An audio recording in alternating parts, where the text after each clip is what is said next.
हम चर्चा कर रहे थे ऋतु प्रधान रागों की, जिसमें बसंत राग को आज हमने लिया था। राग बसंत जैसे कि शब्द अपने आप में एक उल्लास, एक खुशी का सा जो है को अभिव्यक्त करता है, या आनंद, जीवन के आनंद को अभिव्यक्त करता है। वो बहुत उत्साह को, एक उत्सव या पर्व को अभिव्यक्त करता है। बसंत राग की बात कहें तो बसंत राग आते हम कहीं ना कहीं उसको श्रृंगार रस से जोड़ते हैं, यानी श्रृंगार रस प्रधान ये राग है। श्रृंगार रस की बात करें तो इसमें संयोग श्रृंगार और वियोग श्रृंगार दोनों तरह की बंदिशें मिलती हैं। इससे पहले मैंने कुछ बंदिशों का उदाहरण दिया था जो कि संयोग श्रृंगार यानी मिलन के श्रृंगार की बात है। तो वियोग श्रृंगार में भी बहुत सी सुंदर सुंदर बंदिशें रची गई हैं। साहित्य पक्ष का या बंदिश का एक बहुत बड़ा महत्व है।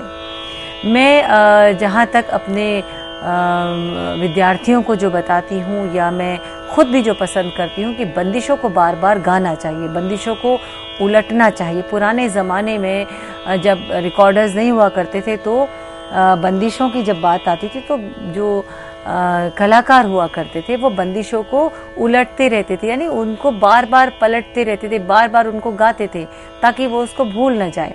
मैंने भी अपने गुरुमुख से ये बात सुनी है कि उनके जो गुरु थे वो बंदिशों को बार बार रिवाइज करते थे, कैसे उसको गाकर एक राग में अनेकों बंदिशें, एक गाई, दूसरी गाई, तीसरी गाई, तो वो जब वो राग का समा चलता था तो बहुत सी बंदिशें एक के बाद एक गाई जाती थी। बंदिशों को बार बार गाने से क्या उसका फायदा है? एक तो हमें बंदिशें याद रहती हैं जो कि बहुत सहज है। दूसरा, जब हम बंदिशों को गाते हैं तो अलग अलग बंदिशों को गाते हुए हम उस राग के ही दायरे में रहते हैं, यानी वो राग के जो स्वर हैं वो बार बार रिपीट हो रहे हैं, तो हमारे मस्तिष्क में, हमारे भीतर जो है वो राग बहुत अच्छी तरीके से जो है रच बस जाता है।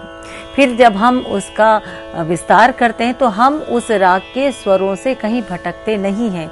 यदि कहीं हम भटकेंगे तो आप इसको करके भी देखिए कोशिश, तो हमें ये एहसास हो जाएगा कि हम कुछ गलत ले रहे हैं, कि हम कुछ गलत करिए, स्वतः एक एहसास होना शुरू हो जाता है। और यदि हम उस राग के व्याकरण को जानते हुए, उस राग को समझते हुए गाएं तो ये गलतियां जो हैं ये नहीं होती हैं, या कहीं थोड़ा बहुत हम गलत करते भी हैं तो वो धीरे धीरे हम उसको सुधार लेते हैं। इसीलिए बंदिशें बहुत ज़रूरी हैं। बंदिशों में अपने आप में जहाँ एक तरफ साहित्य भरा हुआ है बहुत खूबसूरत, दूसरी तरफ राग रागनियों का जो चलन है, उनका जो इस प्रकार से निर्माण हुआ है, जो स्वर संगतियों के आधार पर निर्माण हुआ है, उनको हम बार बार गाते बजाते हैं और उनको हम रिपीट करते हैं।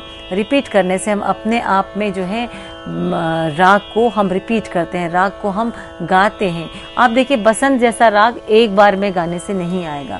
बसंत जैसे राग में जो दोनों मध्यमों की स्वर संगति, या मैंने बोला कि मध्य और तार सप्तक में मद सा नि ध प म ग म ग, इसी को गाने में, इसी के स्वरों को बिठाने में समय लग जाता है। तो जब हम बंदिश गाएंगे तो कहीं ना कहीं हम बिना ये सोचे हुए या बिना एक तरह का हम माइंड में स्ट्रेस रखते हुए कि ये स्वर कौन सा आएगा, कैसे लिए जाएगा, बिना इस तनाव के हम सहज रूप में सिर्फ बंदिश को गाते हैं, जैसे कि हम कोई गीत गा रहे हैं या हम फिल्म का गाना गा रहे हैं। तो कहीं ना कहीं उन स्वरों से, उन स्वर संगतियों से, या उन स्वरों को कैसे गाया जाता है, उससे हमारा परिचय अपने आप हो जाता है। तो देखिए राग बसंत है। मुझे एक महादेवी वर्मा जी की एक कविता जो है, मैं बनी मधुमास आली, मुझे पूरी तरह से तो याद नहीं है, लेकिन इसकी पहली पंक्ति जो है उसको मैंने कहीं ना कहीं इस राग में जब मैंने उसको गाया तो बहुत खूबसूरत उसका एक वो है, मैं बनी मधुमास आली, मैं बनी मधुमास आली।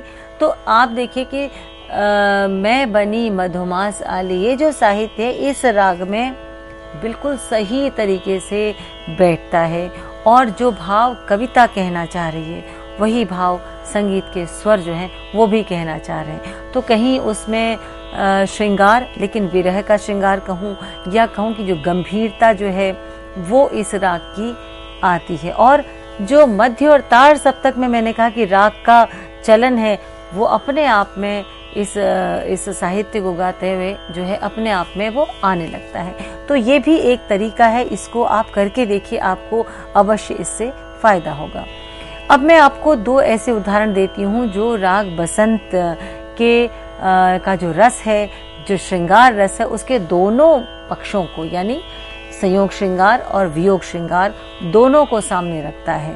और राग वही है, स्वर वही है, स्वर समुदाय वही है, या हम कह के कि स्वरों की जो संगतियाँ वो वही है, मध्य और तार सप्तक में ही अधिक ये राग खिलता है। ये सब जो हम कहें कि राग को बनाने का जो शास्त्र है वो वही है, लेकिन फिर भी देखिए राग किस प्रकार से दो अलग अलग रूपों को लेके सामने आता है। हम सबसे पहले विलंबित एक ताल की बंदिश को गाते हैं।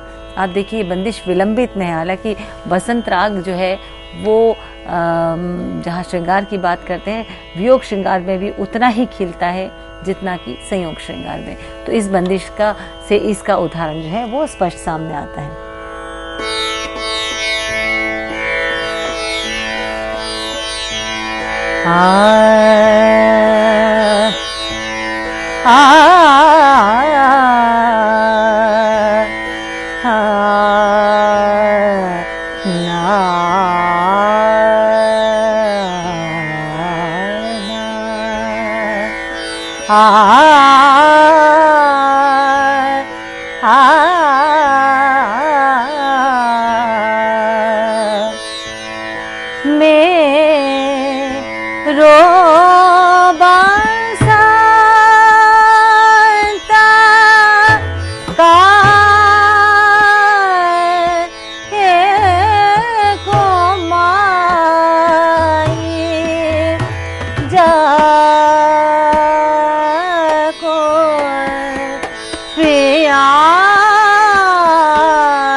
साहित्य अपने आप में कह रहा है, मेरो बसंत काहे कुमाई, मेरा कैसा बसंत है, जाको पिया कहूँ भरमाए, जिसके पिया जो है वो कहीं और ही जो है भ्रमित है।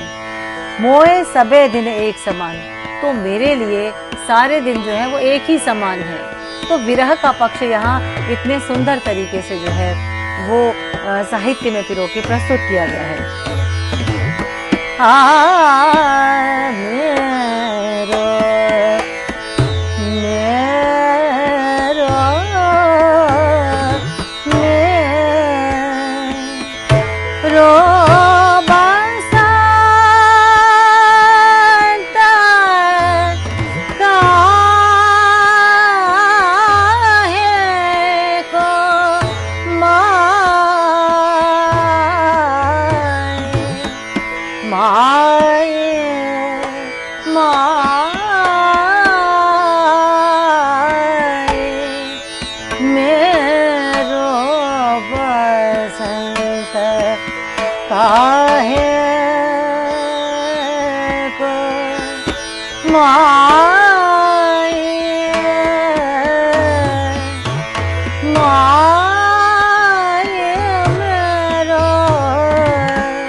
आप देखिए सम जो इसका कहाँ पे तार सप्तक के षड्ज पर आता है। मद रे सा तार सप्तक के ऋषभ पर है। मद सा नि ध प तो जैसे मैंने कहा कि राग का जो स्वरूप है, राग की जो बनावट है, राग के जो स्वर है, वो अपने आप में राग के स्वभाव को, राग का जो नेचर कहते हैं, वो उसको अभिव्यक्त करता है। और जैसे मैंने कहा कि विरह का जो श्रृंगार है, ये बंदिश उसके लिए एकदम उपयुक्त है। तो ऐसी बहुत सी बंदिशें जो हैं वो संगीतकारों ने रची हैं, और उनको गाते वक्त राग का जो विस्तार है वो सभी स्वस्थान नियमों को ध्यान में रखते हुए बहुत सुंदर तरीके से किया जा सकता है। मेरो बसंत मेरो बसंत माए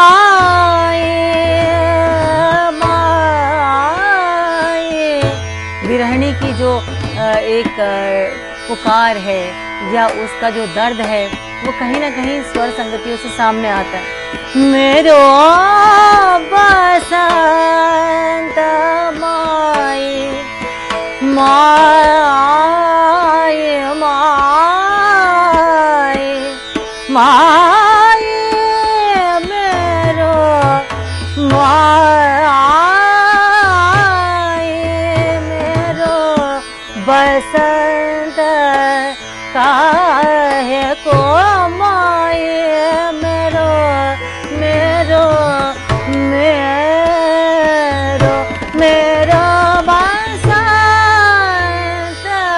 माए। स्वर अपने आप में बोलते हैं।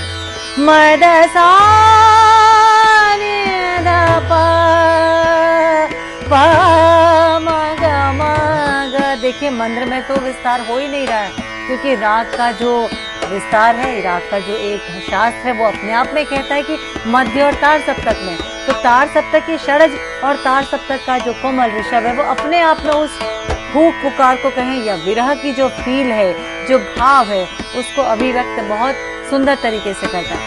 मद सा नि ध प मद रे सा नि ध प म ग म ग म ग म ग रे सा।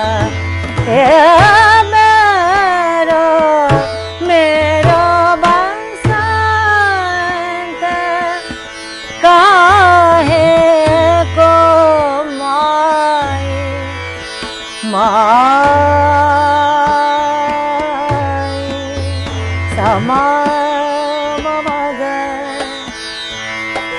मनी द प म ग म ग ग म द सा नि द प म ग म ग म ग रे सा। ग म द ग म ग म द रे सा नि द प म ग म ग म ग रे सा। मेरो मेरो बसंत काहे को माए काहे को माए मेरो बसंत काहे को माए माए। तो अपने आप में ये विरह का जो श्रृंगार रस है, ये बंदिश उसको बहुत सुंदर तरीके से अभिव्यक्त करती है। और दूसरी ओर मेरा जो उद्देश्य है कि सिर्फ राग को गाना, एकमात्र बंदिश को गाना ही सीखना नहीं है, बल्कि उसको समझकर राग को समझते हुए विस्तार करना, और उस विस्तार को कैसे बंदिश के साथ जो है उसका बोल आलाप के रूप में या आकार में आलाप के रूप में उसको वैसे ही नियमानुसार उसको करना, ये बेहद ज़रूरी है। और इसको समझ के करेंगे तो कभी भी किसी प्रकार का कोई संशय नहीं होगा, किसी प्रकार का कोई गलतियां जो है वो नहीं होंगी। शुरू में शायद थोड़ा बहुत हो, जो स्वाभाविक है, लेकिन आगे चलकर बहुत ही सुंदर तरीके से ये राग समझकर जो है सीखा जा सकता है। राग अपने आप में बहुत कुछ कहता है राग। और आप देखिए इस समय जो मौसम चल रहा है, जो इस समय जो ऋतु की बात है, तो ऋतु प्रधान रागों में ये राग बहुत सुंदर और बहुत सटीक है जिसे कहा जाए। अब देखिए इसी राग में दूसरा पक्ष देखते हैं। जो संयोग श्रृंगार का पक्ष है उसमें एक बंदिश है जो एक ताल द्रुत लय में, ये विलंबित एक ताल की बंदिश थी जो हमने विलंबित जो आपको भी गाकर बताई। अब द्रुत एक ताल की बंदिश देखिए, वही स्वर हैं, वही राग है, साहित्य थोड़ा फर्क अलग है। और देखिए किस प्रकार से वियोग से श्रृंगार में आते हैं। तोरी ऐली ऐली गैली गैली डोले सब नारी, तोरी ऐली ऐली गैली गैली डोले सब नारी, तोरी ऐली ऐली गैली गैली डोले सब नारी। गरबा लागे रंग बरसे ऋतु बसंत मान आज, जो बन मद बैस तोरी ऐली ऐली गैली गैली डोले सब नारी, तोरी ऐली ऐली गैली। थोड़ा सा ले और बढ़ाइए। ऐली ऐली गैली गैली डोले सब नारी, तोरी ऐली ऐली गैली गैली डोले सब नारी। गरबा लाए रंग बरसे ऋतु बसंत मान आज, जो बन मद बैस तोरी ऐली ऐली गैली गैली डोले सब नारी, तोरी ऐली ऐली। साहित्य भी देखिए अपने आप में बता रहा है। तुम्हारे इर्द गिर्द, जो हम कहते हैं ना अगल बगल, तुम्हारे ऐली ऐली गैली गैली, तुम्हारे अगल बगल कौन डोल रही हैं सब नारियां।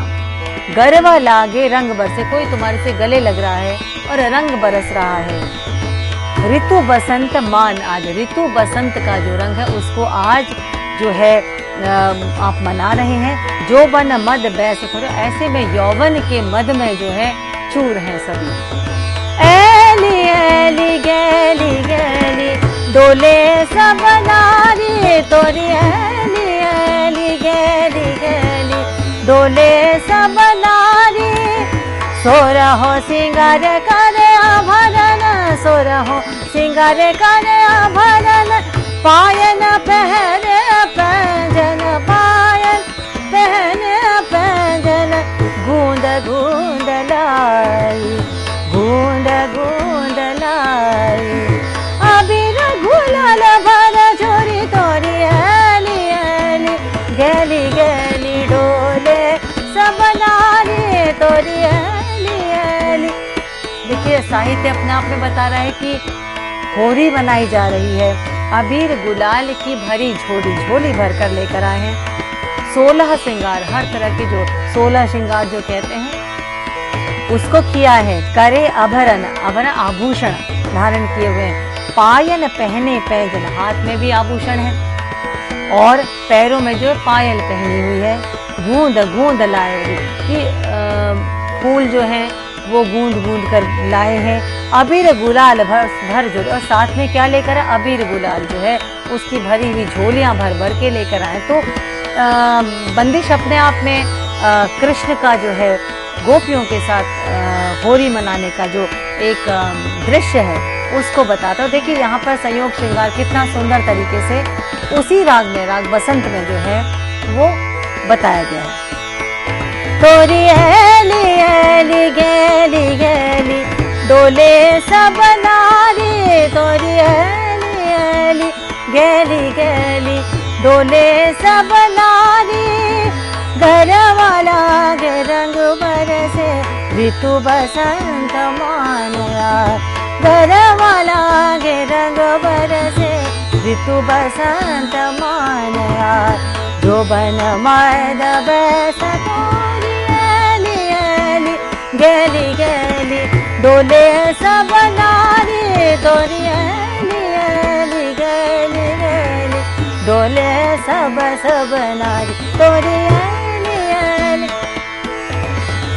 मद प मग मग ग मद प नि द प मद प मग मग मद सा नि द प मग मग रे सा। ऐली ऐली गैली गैली डोले सब नारी, तोरी ऐली ऐली। सोरहो सिंगार करे आभरण, सोरहो हो सिंगार करे बदन पायल पहने पैजन पायल पहने पैजन पायल पहने पैजन गूंद गूंद लाई गूंद गूंद लाई अबीर गुलाल भर छोरी तोरी ऐली ऐली गैली गैली डोले सब नारी तोरी ऐली ऐली गैली गैली डोले सब नारी तोरी। तो अपने आप में संयोग श्रृंगार या मिलन का श्रृंगार जो है ये बंदिश अपने आप में बताती है, इसको स्पष्ट रूप से सामने रखती है। तो बंदिशों का जहाँ एक और हम रागदारी की बात करते हैं वहाँ साहित्य अपने आप में एक बहुत बड़ा रोल प्ले करता है कि वो किस श्रृंगार का है उसको स्पष्ट रखता है। देखिए गायक जो है वो तो बंदिशों को गाकर या हम कहें कि संगीत और साहित्य दोनों को लेकर अपने भाव की अभिव्यक्ति करता है या उस भाव को सामने रख देता है, लेकिन जो इंस्ट्रूमेंटल प्ले करते हैं या हम कहें कि जो वादक होते हैं जो अलग अलग सितार पर, सरोद पर, वीणा पर, वायलिन पे, अलग अलग वाद्यों पर जो है इस राग को बजाते हैं, तो वो उनके लिए एक तरह से ये और भी खूबसूरत या मैं कहें कि और भी एक महत्व रखता है इस बात का कि वो उस भाव को अपने वादन से कैसे प्रस्तुत करते हैं। तो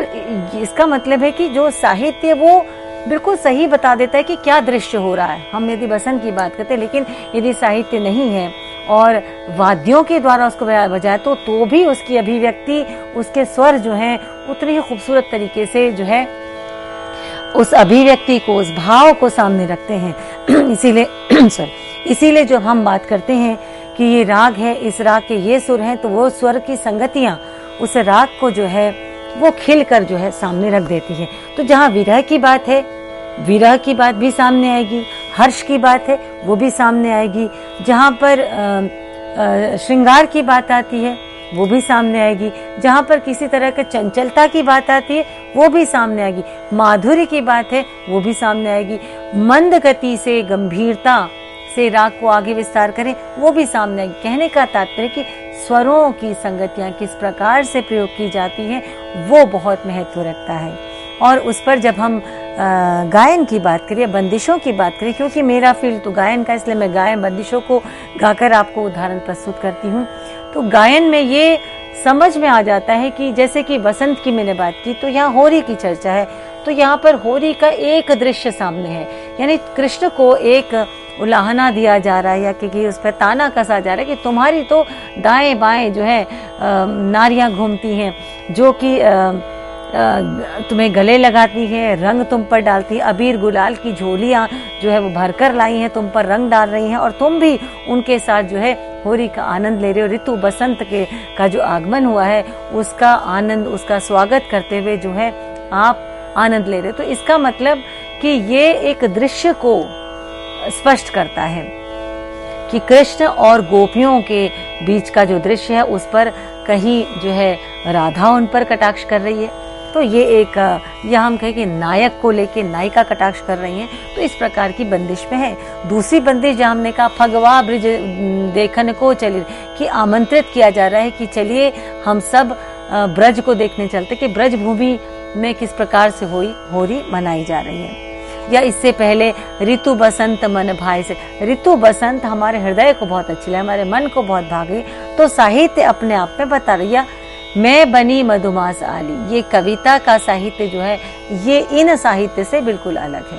तो राग का भाव जो है, राग के स्वर जो है, इन भावों की अभिव्यक्ति बहुत सुंदर तरीके से करते हैं। वादन में तो मैं कहूँ कि और भी निखर कर चीजें जो हैं वो सामने आती हैं। तो हमने आज ऋतु प्रधान रागों की इस श्रृंखला में आपको राग बसंत के अंतर्गत या इसी ऋतुओं में गाए, बसंत ऋतु में गाए जाने वाले बसंत ऋतु का सविस्तार आपको वर्णन किया है विभिन्न उदाहरणों के साथ।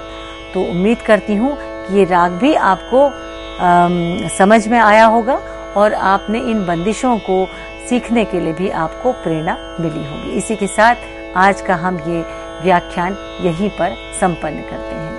नमस्कार।